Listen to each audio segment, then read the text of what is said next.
अस्सलामुअलैकुम वरहमतुल्लाहि वबरकातुहू। आज की इस वीडियो में मैं आपको बताने वाला हूँ हज करने का आसान तरीका। तो वीडियो को पूरा वॉच कीजिएगा, हो सके तो दूसरों भाई तक शेयर कीजिएगा। अगर किसी भाई का हज सही हो गया तो ये आपके हमारे बख्शिश का जरिया बन जाएगा। सबसे पहले तो हम लोग समझ लें कि हज की कितनी किस्में हैं, उसके बाद स्टेप बाय स्टेप तमाम चीज़ आपको बताने वाला हूँ। तो हज के 3 अक़साम है, वो कौन कौन से हैं मैं आपको बता देता हूँ। नंबर 1 पे है हज इफराद, नंबर 2 पे है हज तमत्तु और नंबर 3 पे हज क़िरान। और यही वीडियो भी ख़त्म नहीं हुई, आपको मैं बताने वाला हूँ सबसे अफजल हज कौन सा है। हज इफराद, अगर हाजी मिक़ात से सिर्फ हज का एहराम बांधे तो ऐसे हज को हज इफराद कहते हैं। और हज तमत्तु उसको कहते हैं। वीडियो को ध्यान से देखिएगा, अगर ना समझ में आए तो रिवाइंड कर लीजिएगा। अगर हाजी हज के महीने में शव्वाल, जिलक़ाइदा, जिलहिज्जा में उम्रा का एहराम बांधे और उम्रा करके हलाल हो जाए, फिर 8 जिलहिज्जा को मक्का मुकर्रमा से हज का एहराम बांध कर हज करे तो ऐसे हज को हज तमत्तु कहते हैं। और हज क़िरान, अगर हाजी मिक़ात से हज और उम्रा दोनों का एक साथ एहराम बांधे और उम्रा करने के बाद एहराम ना खोले, एहराम ही की हालत में रहे, फिर इसी एहराम के साथ हज करे तो ऐसे हज को हज क़िरान कहते हैं। अब मैं बताने वाला ये था कौन सा हज अफजल है, कौन सी किस्में अफजल है। तो जिक्र करदा हज के 3 अक़साम हैं, यानी इमाम आज़म अबू हनीफा रहमतुल्लाह अलैह के नज़दीक सबसे अफजल जो हज है वो हज क़िरान है।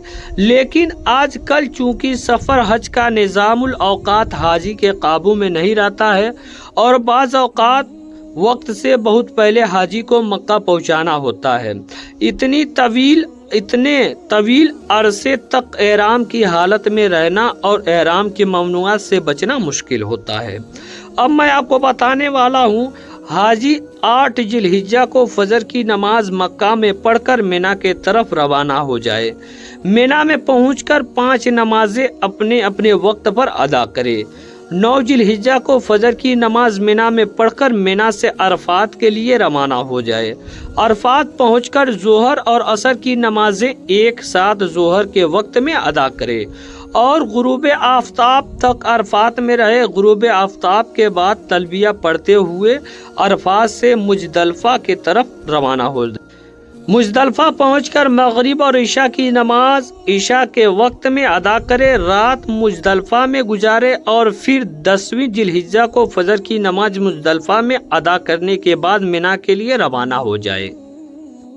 याद रहे कि ये तीनों काम शैतान को कंकरियां मारना, कुर्बानी करना और हलक करना इसी तरतीब से वाजिब है।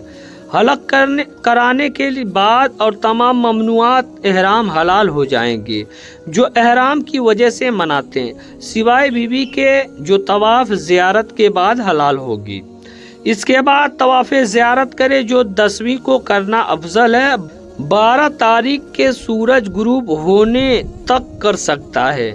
अगर तवाफ़ कुदूम के साथ सही नहीं की तो तवाफ़ ज़ियारत के साथ रमल भी करे, और अगर एहराम उतार लिया तो इज्तिबा भी ना करे, वरना इज्तिबा करे। अब तवाफ़ ज़ियारत के बाद बीवी भी हलाल हो जाएगी। इसके बाद मिना में क़याम करे। 11वीं को ज़वाल के बाद तीनों जमरात की रमी करे।